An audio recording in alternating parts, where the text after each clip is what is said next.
What's the crack, and welcome back to another video. This one's going to be on the muscle building pyramid of importance. And yes, before you say anything, my handwriting has stayed the same since I was 6 years old. When I was younger, I used to think that it would eventually get better, but it got worse if anything. So yeah, I'm sorry about the handwriting, but the content in this video is still going to be good. I'm going to talk about what's most important for muscle building and what's least important, give my reasonings for each one and talk about it in depth. So yeah, hopefully it'll be a good one. If you haven't watched my video on the fat loss pyramid of importance and you're someone that wants to lose fat, definitely watch that too. But yeah, oh yeah, another thing, if you're not subscribed to me already, obviously whack the subscribe button because I'm going to be posting good content that you might sort of enjoy. So let's bounce into it. Right, so at the base of this pyramid, and starting with the most obvious thing, lift things. You need to lift heavy things up and down multiple times in order to give your muscles a reason to grow, because your body's smart. It's not going to do anything unless it has to do it. So if you don't lift heavy objects, you won't grow muscle, because the only reason that you grow muscle is because your body realizes that you're lifting heavy objects, and then it needs to make bigger muscles to continue to lift heavy objects. And that was the most simplistic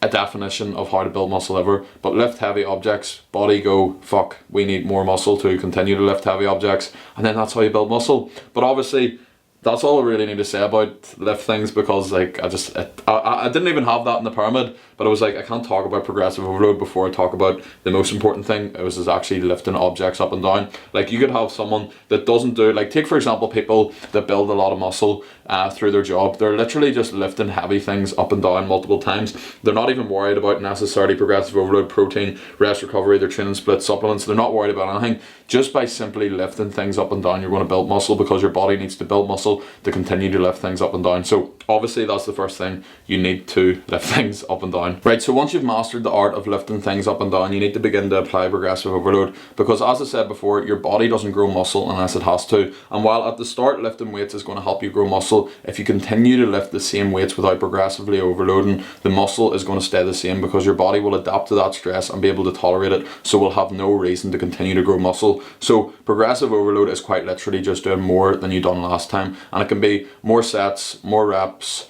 more time under tension, reduced rest time, or more weight. Like, I think a lot of people just associate progressive overload with more weight, but there's so many ways that you can do it differently. So to sum up progressive overload, you need to give your muscles a reason to grow. So by doing doing one more or two more or three more or whatever, just doing more than what you've done last time, you're going to be progressive overloading. So you're going to give your reasons, you're going to give your muscles reason to grow. And without I actually cannot talk today. You know, I've restarted this video about 10 times, this progressive overload part of it, and I keep fumbling words and fucking it up, but I think actually a lot of people appreciate that I'm not like a perfectionist with my YouTube. So yeah, progressive overload is important, because you need to do more than what you've done last time. Anyone that's ever built a impressive physique has done so by gradually progressively overloading, whether they know it or not. So it is completely essential, before you worry about anything else, before you worry about what supplements, anything that you're doing, you need to be doing one more than you done last time to give your body and muscle reasons to grow. And if you don't do it, you'll just stay the same. Right, so now you know that you need to lift heavy things up and down, and you need to progressively do more than what you've done last time in order to give your muscles a reason to grow.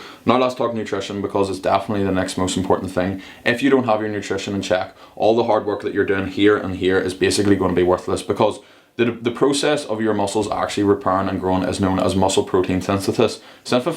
I actually can never say that. Muscle protein synthesis. Now, in order for this process to occur, you need adequate protein. Now, the recommended amount is anywhere from 1.6 to 2.2 grams per kg of body weight. So say, for example, let's go with 2 grams per kg of body weight. I'm about 80 kg, so I would eat 160 grams of protein in order to give my body enough that it needs to develop and grow by incorporating, what am I trying to say here? I would give my body enough protein so muscle protein synthesis can actually happen. So let's say you have two twin brothers, one of them gets enough protein and the other one doesn't, but they both do the exact same training program. The one that's getting more protein is going to have better results in terms of muscle development. He's also going to feel better, and his recovery is going to be 10 times better. So if you do the hard work here and then don't eat enough protein, you're basically shooting yourself in the foot. So at least 2 grams of protein, well, at least 1.6 grams of protein per kg of body weight, but if you can get up to the 2.2 grams per kg of body weight, that's probably even better. So yeah, make sure you're eating your fucking protein. So as well as protein, calories are extremely important for building muscle. In order to optimally build muscle, you need to be in a calorie surplus, which means you're eating more calories than you're burning each day. Now, I often preach about a calorie deficit, because you need to be in a deficit to lose fat. And obviously, if you're someone that's overweight and wants to build muscle, you can apply everything here apart from what I'm about to say, because if you want to lose fat, it's best to concentrate on that first, even though you're doing all this. But if you want to build as much muscle as possible, and that is your sole focus, then you should be in a calorie surplus, so you're giving your body body, the amount of calories that it needs to build as much muscle as possible. Now you can still build muscle in a deficit or at maintenance, but if you want to build the most amount of muscle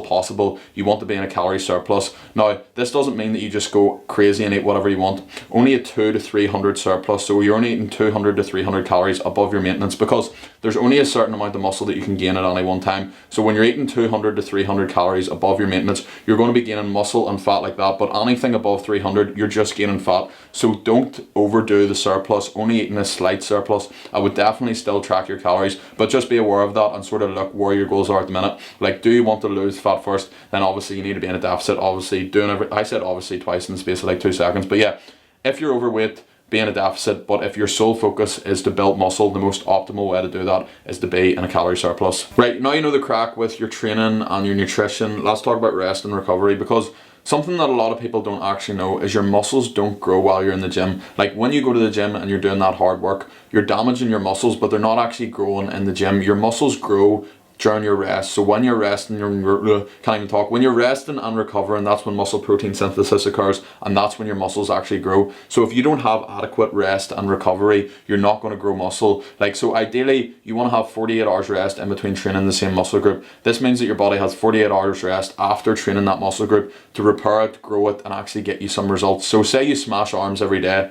you're not going to grow your arms because you're not giving them a chance to actually grow. Whereas if you smash arms twice a week, then they're going to grow a lot better. So doing something more often can actually be counterproductive sometimes. That's why training every day is basically fucking stupid. So when you're doing it, and I'm going to get into it when I'm talking about the next point, training split, you always want to have 48 hours rest in between training the same muscle group, because without proper rest and recovery, your muscles don't actually grow. And that's why a lot of people, they don't take rest days because they feel like they need to train every day. But it's completely counterproductive not to take rest days, because how many times have I said this now? But yeah, your muscles grow when you're not getting, your muscles grow when you are when you are resting and recovering. And another thing as well, people worry about supplements before they're actually getting 7 to 9 hours sleep. Someone once said, I don't know exactly who said it, but I read it somewhere, if you could fit 7 to 9 hours sleep in supplement form, it would be the most effective supplement on planet Earth. So yeah, you need to be getting your rest in between training the same muscle group. I feel like I'm just completely rambling here now. Let me just summarize rest and recovery here before I ramble too much.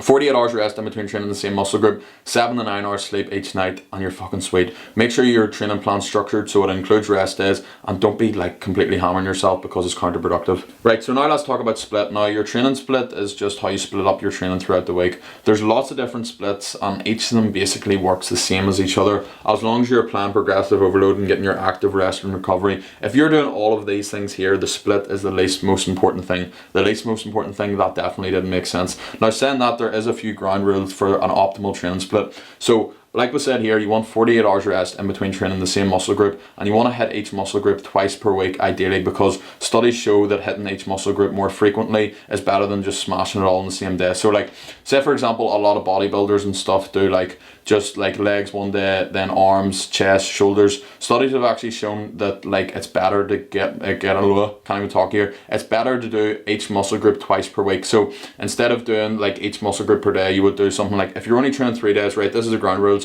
If you're training 3 days, do upper lower full body, or else just 3 full body sessions. If you're training 4 days, do upper lower upper lower. If you're training 5 days, do push pull legs upper lower, and if you're training 6, do push pull legs. That way you're getting your 48 hours rest in between training the same muscle group, and you're hitting each muscle group twice per week. Now the reason why split's up here and not down here is because if you're doing all this stuff progressively overloading and you have a less optimal split, you're still going to get great results. Like there's lots of bodybuilders that get great results from just doing the bro split, or else training each individual muscle group each day. But a lot of the time they're filled with steroids, so that's why they're getting such good results. But there is a lot of people, even not in steroids, that would do a bro split and they would get great results, because it really doesn't matter that much. It's like only the extra 1 or 2% on top that studies show that it is more optimal to do a better training split. But if you've got all of this hammered down, like you could do 1, 2, 3, these 4 blocks of the pyramid and not worry about your training split and supplements, and you would still get great results. So that's why you shouldn't think too much into your training split, but I'll go over it again. If you train 3 days, do full body, or else upper lower full body.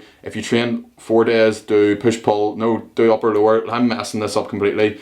do upper lower, and if you train 5 days, do push pull legs, upper lower, and if you train 6, do push pull legs, and that's all you need to know about split. Right, so lastly, and the least important thing in terms of building muscle is supplements. Now, a lot of YouTubers and influencers will have supplements somewhere down here. Now, the reason for this isn't because they think supplements are going to help you build loads of money. It's more to do with the fact that they can make lots of money off selling you supplements. So when you see an influencer giving you a discount code, it's really just a commission link for them to make lots of money off you through selling you useless supplements. So I'm going to clear the air and give you some supplements that actually work. So firstly, whey protein is probably one of the best supplements for building muscle. Not because it's something extraordinary or it's an amazing supplement. I wouldn't even think about it as a supplement. I would think about it more as a superfood. So it's going to help you easily and conveniently meet your protein goals, and it tastes quite nice too. You do not need whey protein in order to build muscle. You just need to eat enough protein. But whey protein helps you get that. So like, that's literally all it is. It's a superfood.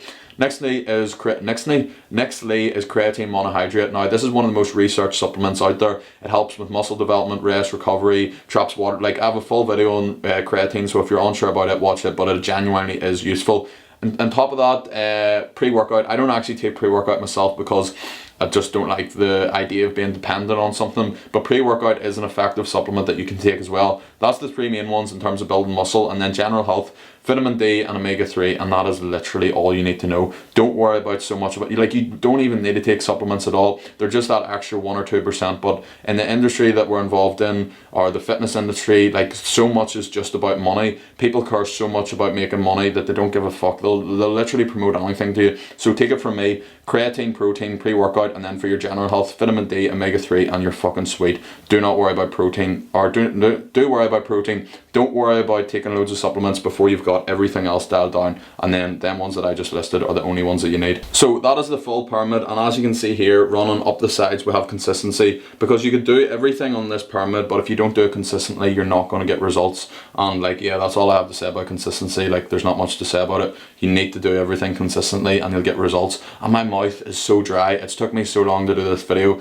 because I was on a podcast this morning too, and I was talking for like 2 hours, and now I'm trying to talk to do this video, and I probably fucked up a lot of it, but I hope you didn't mind too much. Like, I hope it was dead on. I'm going to start putting like a lot more effort into my YouTube videos, properly researching different topics and making them simple and understandable for everyone. So if you have any suggestions on what you want to see, like what you want to see YouTube videos on, or if there's any people that you think are just complete scammers or con artists and you want me to make videos basically picking them apart and calling them out, I'll be happy enough to do that. So yeah, if you're not subscribed already, make sure you're subscribed. Thank you for watching.